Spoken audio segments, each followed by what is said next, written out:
दर्शक बंधु आज हेउछि अगस्ट मास 13 तारिख बुधवार। आसंतु आजिर देश विदेशर प्रमुख खबर गुड़िक उपरे नजर पकाइबा। ता पूर्वरु चैनल ले नुआ थिले चैनल को सब्सक्राइब करी पाखरे आसुथिबा बेल आइकन को ऑन करि दियंतु एवं आपण केउ जिल्लारु हमर एही वीडियो को देखुचंती कमेंट बॉक्स रे निश्चय लिखंतु। तेबे आसंतु आजिर संपूर्ण खबर उपरे नजर पकाइबा। आजिर प्रथम खबर, आज सृष्टि हेब लघुचाप, 3 दिन प्रबल बर्षिब, 40 किमी बेगरे बहिब पवन। केन्द्रीय बंगोपसागर रे सक्रिय रहिछि घूर्णिबल। एहार प्रभाव रे आज ठारू लघुचाप क्षेत्र सृष्टि हेबार संभावना रहिछि। पश्चिम केन्द्रीय और तत्संलग्न उत्तर पश्चिम बंगोपसागर रे लघुचाप क्षेत्र सृष्टि हेब। लघुचाप क्षेत्र सृष्टिर 48 घंटारे अधिक घनीभूत हेब। एने राज्य रे 3 दिन धरी प्रबल वर्षा हेबा नै सूचना दैछि आंचलिक पाणीपाग विभाग। आज सारा ओडिशा रे हालुकारु मध्यम धरणर वर्षा सह बिजुली घड़घड़ी वर्षार संभावना थिबा बेले कोरापुट, नवरंगपुर और मालकानगिरी एही 3 जिल्ला रे प्रबल वर्षा नै येलो वार्निंग जारी करिछि पाणीपाग विभाग। वर्षा समय 30 रु 40 किलोमीटर बेगरे पवन बहिबार संभावना रहिछि। 15 तारिख जाए अति प्रबल और 16 जाए प्रबल वर्षा थिबा बेले एहा परे पाग बदलिबो बोली पूर्वानुमान करिछि पाणीपाग विभाग। सेपटे मेघुआ पाग सह पवनर बेग को नहीं समुद्र अशांत रहिबो। तेणु 13 रु 16 तारिख जाए समुद्र मध्यकु न जिबाकू मत्स्यजीवी को बारण करा जायछि। परवर्ती खबर, आउ हेबनी हरिजन शब्दर व्यवहार, एससी/एसटी उन्नयन विभाग पक्षरु चिठी। सरकारी प्रतिष्ठान, शिक्षानुष्ठान एवं सरकारी जोगाजोगरु हटिब हरिजन शब्द। एणिकी जाति प्रमाणपत्र एवं अनुसूचित जाति संपर्क रे हरिजन शब्द व्यवहार न करिबा पई जारी हेला निर्देशावली। हरिजन शब्दटी कोनोसी सरकारी जोगाजोग, रेकर्ड, कारोबार, जाति प्रमाणपत्र, प्रकाशन, विभागीय नाम किंबा अन्य कोनोसी स्थान रे व्यवहृत हेबो नाही। भारतीय संविधान धारा 341 अनुसार अधिसूचित अनुसूचित जातिर व्यक्ति मानकु सूचित करिबा पई केवल सांविधानिक शब्द अनुसूचित जाति इंग्राजी रे एवं एहार उपयुक्त अनुवाद ओडिया रे अर्थात किंबा अन्य जातीय भाषा रे व्यवहृत हेबो। समस्त सरकारी कार्यालय रे एही निर्देश कड़ाकड़ी पालन हेबो। एने निर्देश देइछंती ओएचआरसी। परवर्ती खबर, नवजातक हेब आधार पंजीकरण, 2टी फेज रे बाध्यतामूलक बायोमेट्रिक अपडेट। राज्य में 5 वर्षर कम वयस्क 60% शिशुंकर आधार कार्ड नहीं। राज्य में 5 वर्ष बयस भितर पिलांक संख्या हेउछि 32,48,632। एथिरो मात्र 12,73,211 जन आधार पंजीकृत होइछंती। सेहीपरि 5 रु 18 वर्ष बयसर मात्र 9% शिशु आधार पंजीकृत होइनाहांती। एथिपाई अंगनवाड़ी केन्द्र रे आधार कैंप कराजिबो। नवजात शिशु हॉस्पिटल रु डिस्चार्ज हेबा मात्रे आधार पंजीकरण कराजिबो। एपरि निष्पत्ति नेइछंती राज्य सरकार। गत जुलाई 1 तारिख रे मुख्य शासन सचिवक अध्यक्षतार 13तम राज्य स्तरीय यूआईडी कार्यकारी कमिटी बैठक रे आधार पंजीकरण नै आलोचना होइतिला। एथिरे 5 वर्ष वयस्क रु 39.19% शिशु आधार पंजीकृत एवं 5 रु 18 वर्ष वयस्क 92,62,207 जनकर आधार कार्ड थिबा जणा पड़िथिला। एही बैठक रे निष्पत्ति होइतिला अगस्त मासरु 100 वर्षरु अधिक वयस्क लोकंकर आधार रेकर्ड को जांच कराजिबो। ओडिशा सरकारक फील्ड ऑफिसर माने एही कार्य करिवे। जिल्लावारी आधार पंजीकरण रे 22टी जिल्ला पछरे पड़िछि। जिल्ला प्रशासन घर को घर सर्वे करिबो। एहाकु कलाहांडी जिल्लारु ही आरंभ कराजिबो। 2 थर बाध्यतामूलक आधार अपडेट कराजिबो। शिशु 5 वर्ष हेबा परे 5 रु 7 वर्ष मध्यरे गोटिए थर आधार अपडेट कराजिबो। सेहीपरि 15 रु 17 वर्ष मध्य द्वितीय थर आधार अपडेट हेबो। परवर्ती खबर, एणिकी राज्यर समस्त ऑफिस रे लागिबो एआई कैमेरा। सचिव स्तरीय बैठक रे 10टी दिग उपरे फोकस दिया जायछि। 10 दिग को फोकस करने को मुख्य शासन सचिव निर्देश देइछंती। एणिकी राज्यर सब ऑफिस रे लागिबो एआई कैमेरा।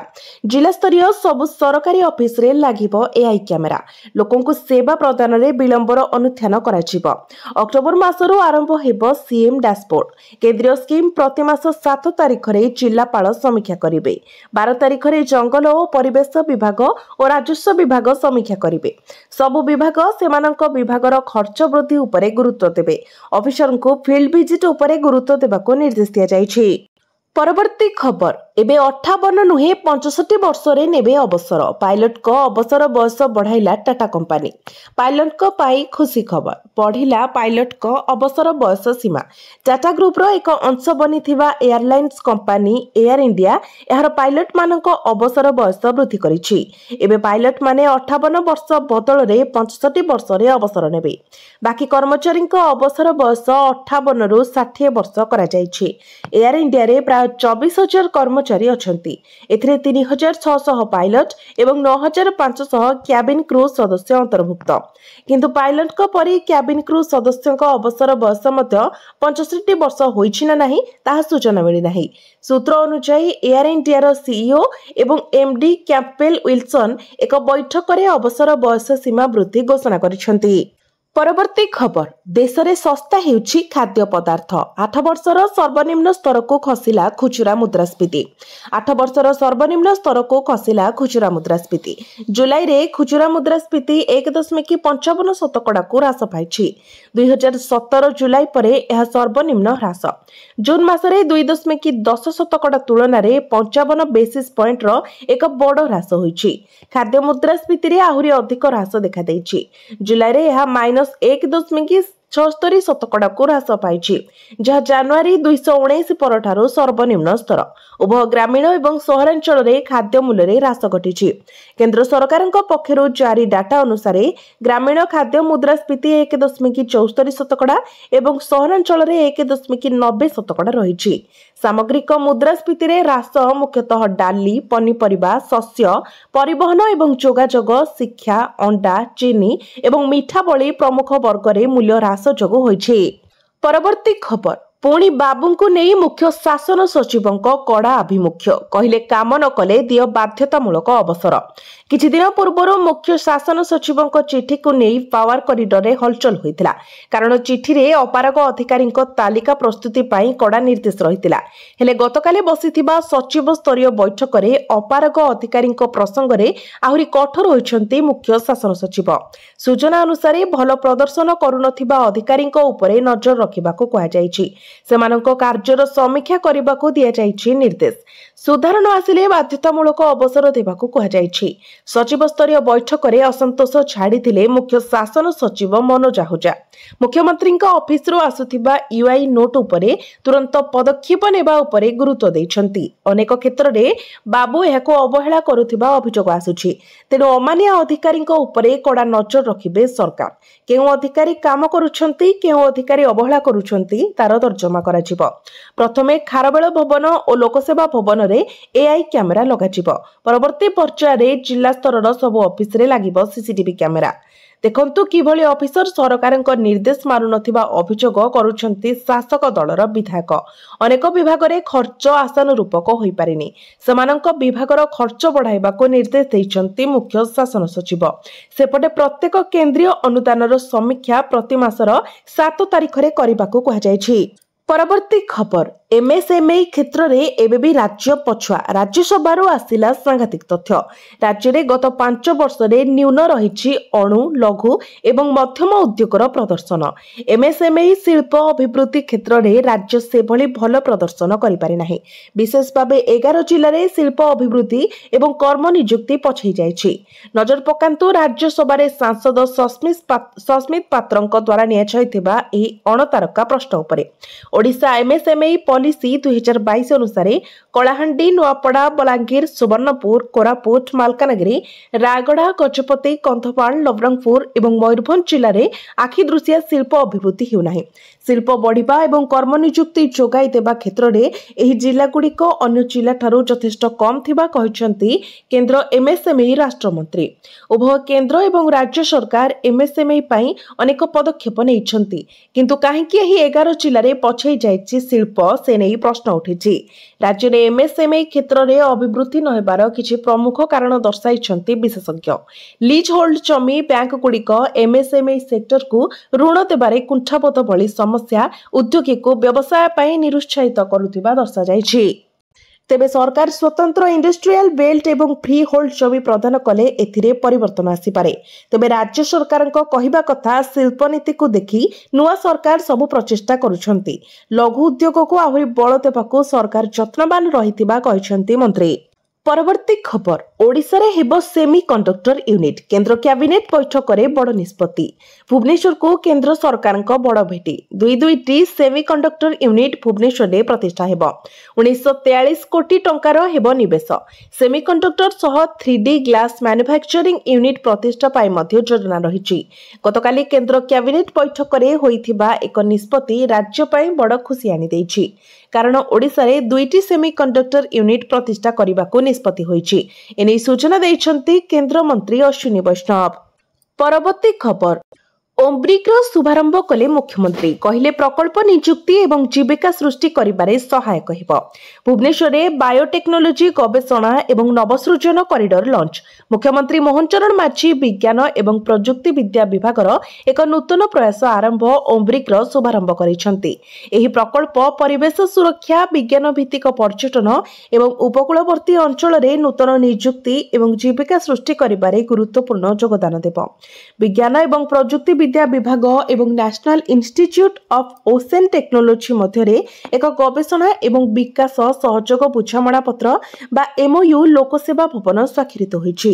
या सहित ओडिशार 6टी उच्च शिक्षा प्रतिष्ठान गवेषणा एवं विकास सहायता प्रदान पई सरकारक सहित सहभागिता करिसेंती। ओम्ब्रिक लॉन्च अवसर में मुख्यमंत्री कहिथिले जे ओम्ब्रिक वैज्ञानिक नवसृजन पई आशार किरण हेबो। राज्यर नील अर्थनीति को परिवर्तन करिबो एवं जातीय अर्थनैतिक अभिवृद्धि रे योगदान देब। एही प्रयास युव उद्योगी मानक पई सामुद्रिक बायोटेक स्टार्टअप निर्माण करिबारे एक प्लाटफॉर्म भाबरे कार्य करिबो। एहा छडा विकसित ओडिशा 2036 एवं विकसित इंडिया 2047 रो दृष्टिकोण सहित समन्वित रक्षा करिबो एही प्रकल्प। मुख्यमंत्री आहुरी मध्य कहिथिले ओडिशा एक उपकूलवर्ती राज्यरू एक उपकूलीय उत्पादक हिबारे लागिछि, जहा अर्थनैतिक एवं परिवेशगत लाभ पई एहार जैव विविधता को दायित्वपूर्ण भाव व्यवहार करुछि।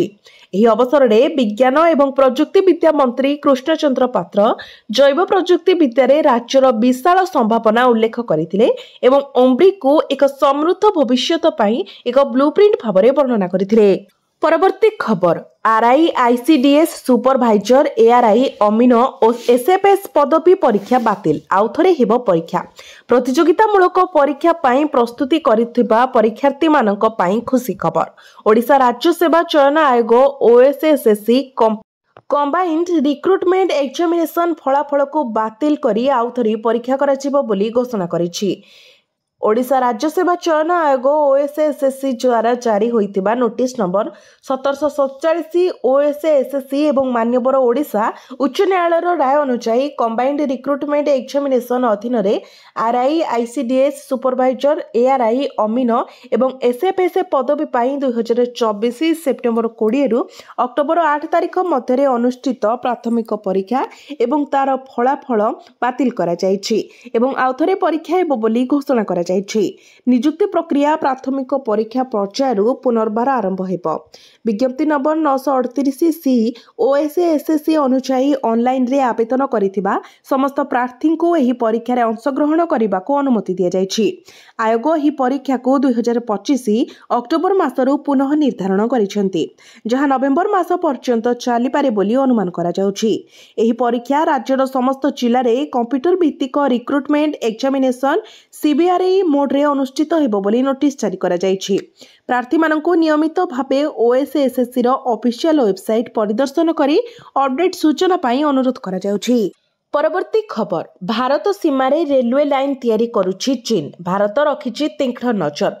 चीन केबे सुधुरिबनी, केमिति भारत उपरे नजर रखिबो से नै मास्टर प्लान करे। बोधुए सेति लागी एलएसी रे निर्माण करुछि रेलवे प्रकल्प। एही रेलवे प्रकल्प हठात काहेकि कला चीन ताहाकु नै भी चर्चा चलीछि। कुहा जाउछि कि भारत उपरे नजर रखिबाकू चीन एही प्रकल्प करुछि, जहा भारत पई परोक्षरे चेतावनी सदृश।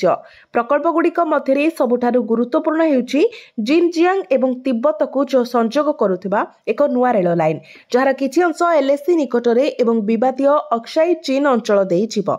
एही रेल प्रकल्प भारतर सुरक्षा ପାଇଁ ଏକ ଆହ୍ୱାନ ସୃଷ୍ଟି କରୁଛି। ଜାତୀୟ ଗଣମାଧ୍ୟମରୁ ମିଳିଥିବା ସୂଚନା ଅନୁସାରେ ଏହି 5000 କିଲୋମିଟର ଲମ୍ବର ରେଳ ପ୍ରକଳ୍ପଟି ଚୀନର ଜିନଜିଆଙ୍ଗ ପ୍ରଦେଶର ହୋଟାନକୁ ତିବ୍ବତର ଲାସା ସହିତ ସଂଯୋଗ କରିବ। ଏହାର ନିର୍ମାଣ କାର୍ଯ୍ୟ ଚଳିତ ବର୍ଷ ଆରମ୍ଭ ହୋଇପାରେ। 2035 ସୁଦ୍ଧା ପ୍ରକଳ୍ପ ସମ୍ପୂର୍ଣ୍ଣ ହେବାର ଲକ୍ଷ୍ୟ ରଖାଯାଇଛି। ଏହି ପ୍ରକଳ୍ପରେ ପ୍ରାୟ $13.2 ବିଲିୟନ ଖର୍ଚ୍ଚ ହେବାର ଲକ୍ଷ୍ୟ ରହିଛି। ଏହି ରେଳ ଲାଇନ କୁନଲୁନ, କାରାକୋରମ, କୈଳାସ ଏବଂ ହିମାଳୟ ପରି ଦୁର୍ଗମ ପାର୍ବତ୍ୟ ଅଞ୍ଚଳ ଦେଇ ଯିବ ବୋଲି ଜଣାପଡ଼ିଛି।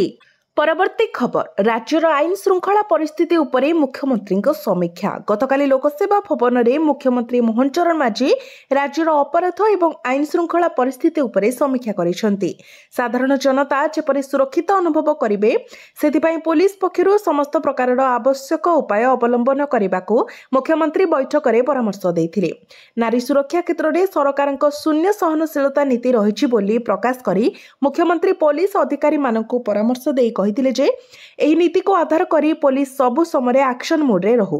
ଏହାକୁ ସୁନିଶ୍ଚିତ କରିବା ପାଇଁ ଉଚ୍ଚ ପୋଲିସ ଅଧିକାରୀମାନେ ଏହାର ନିୟମିତ ମନିଟରିଂ କରିବାକୁ ମୁଖ୍ୟମନ୍ତ୍ରୀ ନିର୍ଦ୍ଦେଶ ଦେଇଥିଲେ। ବୈଠକରେ ପୋଲିସ ପେଟ୍ରୋଲିଂ ବ୍ୟବସ୍ଥାକୁ ଆହୁରି ଜୋରଦାର କରିବା ସହିତ ବିଭିନ୍ନ ଶିକ୍ଷାନୁଷ୍ଠାନମାନଙ୍କରେ ପଢୁଥିବା ପିଲାମାନଙ୍କ ସୁରକ୍ଷା ପାଇଁ ସ୍କୁଲ ଏବଂ କଲେଜ ଅଞ୍ଚଳରେ ନିୟମିତ ଭାବେ ପେଟ୍ରୋଲିଂ କରିବା ପାଇଁ ମୁଖ୍ୟମନ୍ତ୍ରୀ ବିଭାଗକୁ ନିର୍ଦ୍ଦେଶ ଦେଇଥିଲେ। ଏହା ସହିତ ଟ୍ରାଫିକ ବ୍ୟବସ୍ଥାକୁ ମଧ୍ୟ ସୁନିୟନ୍ତ୍ରିତ କରିବା ପାଇଁ ସେ ପରାମର୍ଶ ଦେଇଥିଲେ। ଏଥିସହିତ ପଡୋଶୀ ରାଜ୍ୟ ସୀମାରୁ ଓଡ଼ିଶାକୁ ବ୍ରାଉନ ସୁଗାର ଚାଲାଣକୁ ରୋକିବା ପାଇଁ ସ୍ୱତନ୍ତ୍ର ଏବଂ କଡ଼ାକଡ଼ି ପଦକ୍ଷେପ ନେବାର ଆବଶ୍ୟକତା ରହିଛି ବୋଲି ମୁଖ୍ୟମନ୍ତ୍ରୀ ଗୁରୁତ୍ୱାରୋପ କରିଥିଲେ। ମୁଖ୍ୟମନ୍ତ୍ରୀଙ୍କ ନିର୍ଦ୍ଦେଶ ଅନୁଯାୟୀ ନିଖୋଜ ମହିଳା ଓ ଶିଶୁଙ୍କୁ ଉଦ୍ଧାର କରିବା କାର୍ଯ୍ୟ ଜାରି ରହିଛି। ବିଗତ ଏକ ବର୍ଷ ମଧ୍ୟରେ 8035 ମହିଳା ଓ 3306 ଜଣ ବାଳିକାଙ୍କୁ ଉଦ୍ଧାର କରାଯାଇଛି ବୋଲି ବୈଠକରୁ ଜଣାଯାଇଛି। ପୋଲିସ ବିଭାଗରେ ଖାଲି ରହୁଥିବା ପଦବୀଗୁଡ଼ିକ ଯଥାଶୀଘ୍ର ପୂରଣ କରିବା ପାଇଁ ଏକ ସ୍ୱତନ୍ତ୍ର ପୋଲିସ ନିଯୁକ୍ତି ବୋର୍ଡ ଗଠନ କରିବା ପାଇଁ ମୁଖ୍ୟମନ୍ତ୍ରୀ ନିଷ୍ପତ୍ତି ଗ୍ରହଣ କରିଥିଲେ। ବୈଠକରୁ ଜଣାପଡ଼ିଛି ଯେ ରାଜ୍ୟରେ ପୋଲିସ ବିଭାଗର ଫଳପ୍ରଦ କାର୍ଯ୍ୟାନୁଷ୍ଠାନ ଯୋଗୁଁ ମୋଟାମୋଟି ଭାବେ ଆଇନ ଶୃଙ୍ଖଳା ପରିସ୍ଥିତି ନିୟନ୍ତ୍ରଣାଧୀନ ରହିଛି। 15 ବର୍ଷର ତଥ୍ୟକୁ ଅନୁଧ୍ୟାନ କଲେ ଜଣାପଡ଼ିଛି ଯେ ବିଗତ ଏକ ବର୍ଷ ମଧ୍ୟରେ ଅଧିକାଂଶ କ୍ଷେତ୍ରରେ ଅପରାଧ ହ୍ରାସ ପାଇଛି। ବେଆଇନ ଅସ୍ତ୍ରଶସ୍ତ୍ର କାରବାର, ବାଲିଚୋର ଚାଲାଣ ଏବଂ ଜାମିନବିହୀନ ୱାରେଣ୍ଟ କାର୍ଯ୍ୟକାରୀ କରିବା କ୍ଷେତ୍ରରେ ଓଡ଼ିଶା ପୋଲିସର କାର୍ଯ୍ୟରେ ମୁଖ୍ୟମନ୍ତ୍ରୀ ସନ୍ତୋଷ ପ୍ରକାଶ କରିଥିଲେ। ଡ୍ରଗ୍ସ ଏବଂ ବେଆଇନ ଗଞ୍ଜେଇ ଚାଷ ରୋକିବା କ୍ଷେତ୍ରରେ ନିଆଯାଉଥିବା ପଦକ୍ଷେପଗୁଡ଼ିକୁ ଆହୁରି ସୁଦୃଢ଼ କରିବା ଆବଶ୍ୟକ ବୋଲି ମତ ଦେଇ ଏହି ପଦକ୍ଷେପକୁ ଆହୁରି ବ୍ୟାପକ କରିବା ପାଇଁ ମୁଖ୍ୟମନ୍ତ୍ରୀ ପରାମର୍ଶ ଦେଇଥିଲେ। ପରବର୍ତ୍ତୀ ଖବର, ଶ୍ରୀମନ୍ଦିର ଉତ୍ତର ଦ୍ୱାର ସାମ୍ନାରେ ଇସ୍କନ ବେଆଇନ ନିର୍ମାଣ ବନ୍ଦ କରିବାକୁ ତହସିଲଦାରଙ୍କୁ ଆବେଦନ। ଶ୍ରୀମନ୍ଦିର ଉତ୍ତର ଦ୍ୱାର ସାମ୍ନାରେ ଇସ୍କନ ପକ୍ଷରୁ ଏକ ବିଶାଳ ପ୍ରସାଦ ନିର୍ମାଣକୁ ବିରୋଧ ଆରମ୍ଭ ହୋଇଛି। ଶ୍ରୀମନ୍ଦିର ସୁରକ୍ଷାକୁ ଦୃଷ୍ଟିରେ ରଖି ଏହି ପ୍ରତିଷ୍ଠାନ ନିର୍ମାଣ ଉପରେ ଲଗାମ ଲଗାଇବାକୁ ଦାବି ହୋଇଛି। ବେଆଇନ ଭାବେ ଏହା ନିର୍ମାଣ ହେଉଥିବା ମଧ୍ୟ ପୁରୀ ତହସିଲଦାରଙ୍କ ନିକଟରେ ଅଭିଯୋଗ ହୋଇଛି, ଯାହାର ତଦନ୍ତ କରି କାର୍ଯ୍ୟାନୁଷ୍ଠାନ ନିମନ୍ତେ ଆପ୍ ପକ୍ଷରୁ ନିବେଦନ ହୋଇଛି। ସେପଟେ ଶ୍ରୀମନ୍ଦିର ପରିକ୍ରମା ମାର୍ଗ 100 ମିଟର ଭିତରେ ଛତୁ ଫୁଟିବା ଭଳି ବହୁ ସଂଖ୍ୟକ କୋଠାବାଡ଼ି ନିର୍ମାଣ ହେବା ବୁଦ୍ଧିଜୀବୀ ମହଲରେ ଆଲୋଚନାର ବିଷୟ ହୋଇଛି। ଶ୍ରୀମନ୍ଦିର ଜାତୀୟ ଐତିହ୍ୟ ସ୍ଥଳ ହୋଇଥିବାରୁ ଏହାର 300 ମିଟର ପର୍ଯ୍ୟନ୍ତ ଅଞ୍ଚଳରେ ବିଭାଗୀୟ କର୍ତ୍ତୃପକ୍ଷଙ୍କ ଅନୁମୋଦନ କ୍ରମେ କୋଠାବାଡ଼ି ପ୍ରଭୃତି ନିର୍ମାଣ ହେବା କଥା। ସେହିପରି ଏସ୍ଆଇ କର୍ତ୍ତୃପକ୍ଷଙ୍କ ଅନୁମତି ସାଙ୍ଗକୁ ପିକେଡିଏ ଓ ପୌର ସଂସ୍ଥାର କୋଠା ନିର୍ମାଣ ପ୍ଲାନ ଅନୁମୋଦନ ଆବଶ୍ୟକ। ଶ୍ରୀମନ୍ଦିର ପ୍ରଶାସନ, ଗ୍ରାଉଣ୍ଡ ୱାଟର ବୋର୍ଡ ପ୍ରଭୃତି ବିଭିନ୍ନ ସରକାରୀ ସଂସ୍ଥା ପକ୍ଷରୁ ଆପତ୍ତିବିହୀନ ପ୍ରମାଣପତ୍ର ମଧ୍ୟ ଆବଶ୍ୟକ। ମାତ୍ର ଏସବୁ ଅନୁମତି ନ ଆଣି ଶ୍ରୀମନ୍ଦିର ଚତୁଃପାର୍ଶ୍ୱର ନିଷିଦ୍ଧାଞ୍ଚଳରେ ବହୁ ସଂଖ୍ୟକ ସୁଉଚ୍ଚ ବ୍ୟବସାୟିକ କୋଠାବାଡ଼ି ନିର୍ମାଣ ହେବାରେ ଲାଗିଛି।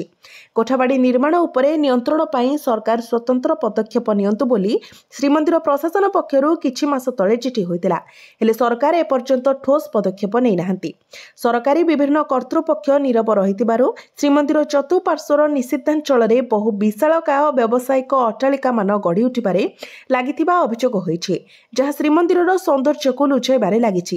ବିଶାଳ କୋଠାଗୁଡ଼ିକୁ ଆଢୁଆଳ କରି ରଖୁଥିବାରୁ ଦୂରରୁ ଏହାର ସୁନ୍ଦର ଦୃଶ୍ୟ ଆଉ ଦେଖିବାକୁ ମିଳୁନି। ପରବର୍ତ୍ତୀ ଖବର, ଉତ୍କଳ ବିଶ୍ୱବିଦ୍ୟାଳୟରେ ଅଣଛାତ୍ର ମୁକ୍ତ ହୋଇପାରୁନି ହଷ୍ଟେଲ, ଭଡ଼ାରେ ଲାଗିଛି ରୁମ୍, କାର୍ଯ୍ୟାନୁଷ୍ଠାନ ପାଇଁ ନିର୍ଦ୍ଦେଶ। ଅଣଛାତ୍ର ମୁକ୍ତ ହୋଇପାରୁନି ଉତ୍କଳ ବିଶ୍ୱବିଦ୍ୟାଳୟ କ୍ୟାମ୍ପସ। ସନ୍ଧ୍ୟା ହେବା ମାତ୍ରେ ଜମୁଛି ନିଶାଡିଙ୍କ ଆଡ୍ଡା। କେବଳ କ୍ୟାମ୍ପସ ନୁହେଁ, ହଷ୍ଟେଲକୁ କିଛି ଜଣ କବ୍ଜା କରି ନେଇଛନ୍ତି। ଏପରି ବାରମ୍ବାର ଅଭିଯୋଗ ହେଉଛି। କର୍ତ୍ତୃପକ୍ଷ ବାରମ୍ବାର ପୁଲିସ ଲଗାଇ ତଡୁଛନ୍ତି। ପୁଣି ସମାନ ଅବସ୍ଥା। ଅନେକ ପିଲା ନିଜ ନାଁରେ ହଷ୍ଟେଲ ଆବେଦନ କରୁଛନ୍ତି। ସିଟ୍ ଆବଣ୍ଟନ ପରେ ତାକୁ ବାହାର ଲୋକଙ୍କୁ ବିକ୍ରି କରୁଛନ୍ତି। ଏପରି ଅଭିଯୋଗ ହୋଇଛି। ଏହାକୁ ନେଇ ଉତ୍କଳ ବିଶ୍ୱବିଦ୍ୟାଳୟ କର୍ତ୍ତୃପକ୍ଷ ତତ୍ପରତା ପ୍ରକାଶ କରିଛନ୍ତି। ଅଣଛାତ୍ରଙ୍କ ବିରୋଧରେ କାର୍ଯ୍ୟାନୁଷ୍ଠାନ ନେବାକୁ ଅଣ୍ଟା ଭିଡ଼ିଛନ୍ତି ସତ, କିନ୍ତୁ ଏହା କେତେ କାର୍ଯ୍ୟକାରୀ ହେବ ତାହା ଦେଖିବାକୁ ରହିଲା। ସୋମବାର ଭୋର 3:45 ଉତ୍କଳ ବିଶ୍ୱବିଦ୍ୟାଳୟର 3 ନମ୍ବର ଛାତ୍ରାବାସ ଅର୍ଥାତ୍ ଫକୀରମୋହନ ଛାତ୍ରାବାସର ଦ୍ୱିତୀୟ ମହଲା କରିଡରରୁ ଜଣେ 40 ବର୍ଷର ଯୁବକ ପଡ଼ି ମୃତ୍ୟୁବରଣ କରିଥିବା କଥା ବିଶ୍ୱବିଦ୍ୟାଳୟ କର୍ତ୍ତୃପକ୍ଷ ସ୍ପଷ୍ଟୀକରଣ ଦେଇଛନ୍ତି। ଉଲ୍ଲେଖ କରାଯାଇଛି, 4 ଜଣ ଅଣଛାତ୍ର ହଷ୍ଟେଲରେ ମଦ ମାଂସ ଆସର ଜମାଇଥିଲେ। ଉକ୍ତ 40 ବର୍ଷୀୟ ଯୁବକ ଅଧିକ ନିଶାସକ୍ତ ଥିଲେ। କରିଡରରେ ଚାଲିବା ସମୟରେ ଭାରସାମ୍ୟ ହରାଇ ମୃତ୍ୟୁବରଣ କରିଛନ୍ତି। ଉକ୍ତ ଅଣଛାତ୍ରମାନେ ହଷ୍ଟେଲର ଯେଉଁ ରୁମ୍ରେ ରହନ୍ତି ତାକୁ ଅନ୍ୟ ଛାତ୍ରଙ୍କ ନାମରେ ଆବଣ୍ଟନ କରାଯାଇଛି। ତେବେ କ୍ୟାମ୍ପସ ସୁରକ୍ଷାକୁ ସୁଦୃଢ଼ କରିବା ପାଇଁ କର୍ତ୍ତୃପକ୍ଷ ଅଣ୍ଟା ଭିଡ଼ିଛନ୍ତି। ଏଣିକି ଶିକ୍ଷାର୍ଥୀଙ୍କ ଆବଶ୍ୟକତାକୁ ଭିତ୍ତି କରି ହଷ୍ଟେଲ ସିଟ୍ ଆବଣ୍ଟନ କରାଯିବ। ସେମାନଙ୍କ ଆବେଦନକୁ ବିଚାରକୁ ନିଆଯିବ। ହଷ୍ଟେଲରେ ଯେଉଁ ସବୁ ରୁମ୍କୁ ଛାତ୍ରଛାତ୍ରୀଙ୍କ ନାମରେ ଆବଣ୍ଟନ କରାଯାଇଛି ସେ ରୁମ୍ରେ କିଏ ରହୁଛି ଆଉ କିଏ ଭଡ଼ାରେ ଲଗାଇଛନ୍ତି ତାକୁ ଚିହ୍ନଟ କରାଯିବ। ତା ବିରୋଧରେ କାର୍ଯ୍ୟାନୁଷ୍ଠାନ ନିଆଯିବ। ହଷ୍ଟେଲ ଅନ୍ତେବାସୀ ରାତି ସମୟରେ ରୁମ୍ ବାହାରେ ବୁଲିବେ ନାହିଁ। ସେମାନଙ୍କ ରୁମ୍ରେ ଅଣଛାତ୍ର ଯଦି ରହନ୍ତି ତେବେ ସେମାନଙ୍କ ବିରୋଧରେ ଦୃଢ଼ କାର୍ଯ୍ୟାନୁଷ୍ଠାନ ନିଆଯିବ। ଏଭଳି ଅଭାବନୀୟ ଘଟଣା ଘଟିବା ପରେ ଫକୀରମୋହନ ଛାତ୍ରାବାସରୁ ବିଦ୍ୟୁତ୍ ଓ ପାଣି ସଂଯୋଗ କାଟି ଦିଆଯାଇଛି, ଯେଉଁଥିରେ ଦର୍ଶାଯାଇଛି ଯେ ନବୀକରଣ କାମ ପାଇଁ ସଂଯୋଗ ବିଚ୍ଛିନ୍ନ କରାଯିବ। ଅନ୍ୟପଟେ ଏବିଭିପି କହିଛି, ଉତ୍କଳ ବିଶ୍ୱବିଦ୍ୟାଳୟରେ ନିଶା କାରବାର ବଢ଼ୁଛି। ହଷ୍ଟେଲ ରୁମ୍ ବିକ୍ରି କରାଯାଉଛି ବା ଭଡ଼ାରେ ଲାଗୁଛି। ନିର୍ଦ୍ଦିଷ୍ଟ ଛାତ୍ର ସଂଗଠନର ବ୍ୟକ୍ତିମାନେ ଏପରି କାର୍ଯ୍ୟରେ ଲିପ୍ତ ଅଛନ୍ତି। ସେମାନେ କ୍ୟାମ୍ପସରେ ଅରାଜକତା ସୃଷ୍ଟି କରୁଛନ୍ତି।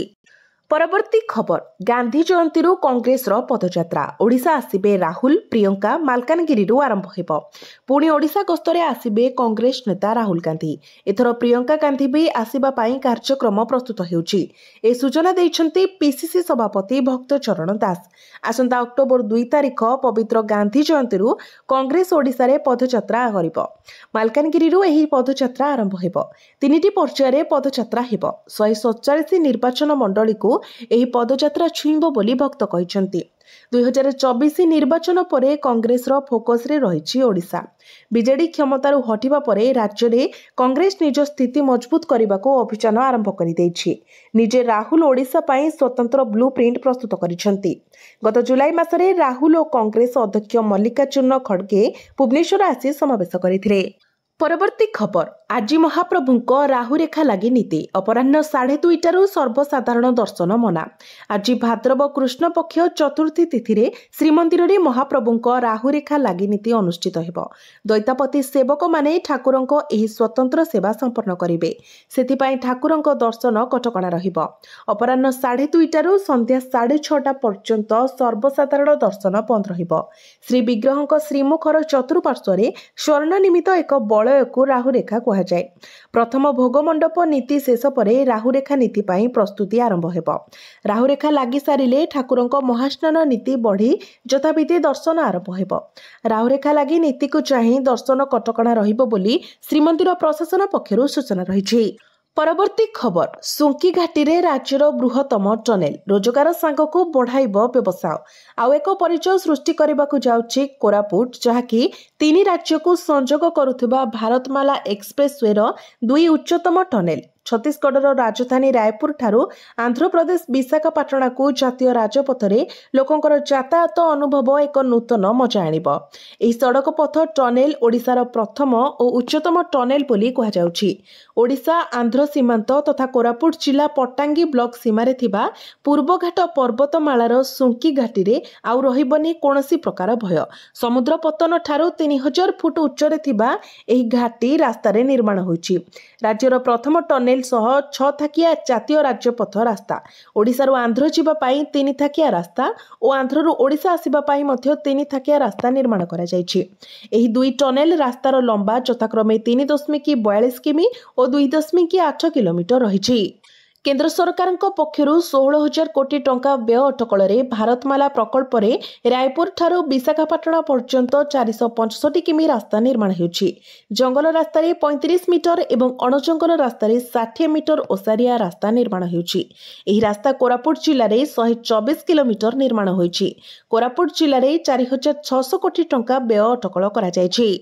परवर्ती खबर नियमित समय होई पारुनी महाप्रभुଙ୍କ नीतिकांति श्रृंखलित नीतिकांति पाई तुरंत पदक्षेप नेबाकू दाबी श्रीमंदिर में महाप्रभुଙ୍କ दैनंदिन नीतिकांति रे हेउछि व्यापक बिरफारट ठाकुरंकर सकाळ मंगल आळती एवं रात्र पहुड़ हेबारे बहुत विलंब हेउछि केवल सेतिकी नुहे विभिन्न पर्वपर्वाणी रे मध्य नीतिकांति रे अहेतुक विलंब हेतु अनेक नीति को बाद दिया जाय अन्य नीति गुडिक करा जाउछि एणु श्रीमंदिर नीतिकांति को श्रृंखलित करबा पई श्रीमंदिर प्रशासन कड़ा पदक्षेप नेबाकू जगन्नाथ प्रेमी और सेवायतों दाबी करिसेंति श्रीमंदिर रे नीतिकांति रे विलंब हेउथिबारु साधारण भक्त माने असंतोष प्रकाश करुछंती ठीक समय महाप्रभुଙ୍କ दर्शन न पाई दीर्घ समय पर्यंत भक्तों को लंबा लाइन ठिया हेबाकू पड़ुछि एणु श्रीमंदिर रे महाप्रभुଙ୍କ दैनिक नीतिकांति किभଳି सुचारू रूपे हेबो से नै राज्य सरकार विशेष पदक्षेप नेबार आवश्यकता रहिछि बोली भक्त माने कहिसेंति श्रीमंदिर रे महाप्रभुଙ୍କ नीतिकांति रे विशृंखला हेबा किछि नुआ कथा नुहे अतीत रे महाप्रभुଙ୍କ सेवा पूजारे अनेक विलंब होइतिबार नजिर मध्य रहिछि तेबे श्रीमंदिर रे प्रचलित आईन व्यवस्था रे कोनोसी कड़ा दंड विधानर व्यवस्था नथिबारु केतक सेवायत श्रीमंदिर रे महाप्रभुଙ୍କ नीतिकांति को विलंब करुथिबा बेले प्रशासनर कार्यानुष्ठान को भय करुनाहांती एणु श्रीमंदिर प्रचलित आईन को परिवर्तन करी सरकार कड़ा दंड विधान व्यवस्था ग्रहण कले महाप्रभुଙ୍କ नीतिकांति रे विशृंखला हेबो नाही बोली सेवायत मत रखिछंती। परवर्ती खबर 5 बॉल रे मैच शेष सोनू रे 7 जन आउट दिनिकिया रे केबे देखि नथिबे एमिति मैच दिनिकिया क्रिकेट रे एहा बोधे सबुठु लज्जाजनक रेकर्ड आपण केबे मध्य एमिति मैच देखि नथिबे 10 अगस्त रे खेला जायथिबा एक क्रिकेट मैच एबे बेस चर्चा रे कानाडा और अर्जेंटीना मध्य खेला जायथिबा एक दिनिकिया मैच एबे समस्तक दृष्टि आकर्षण करुछि अंडर 19 दल मध्य ही मैच खेला जायथिला आईसीसी अंडर 19 दिनिकिया विश्वकप रो क्वालिफायर रो एही मैच रे अर्जेंटीना प्रथमे बैटिंग करी 23 रन ऑल आउट हो जायतिला फल कानाडा मात्र 5 बॉल रे विकेट शून्य रही एही मैच जीति ऐतिहासिक रेकर्ड करिछि जहा क्रिकेट रे बेस विरल घटना प्रकाश थाउछि अर्जेंटीना दल प्रथमे बैटिंग करी 19.4 ओवर मात्र 23 रन करिथिला दल पक्षरु सर्वाधिक रन ओटो सोरोंडा बनाइथिले जे 37 बॉल खेली 7 रन करिथिले मैच रे दलर 7 जण बैटर खाता खोली पारि नथिले कानाडा पक्षरु बॉलर जगमदीप सर्वाधिक 6 विकेट दाखल करिथिले सहजरे कानाडा ही मैच को 5 बॉल जीति नेथिला।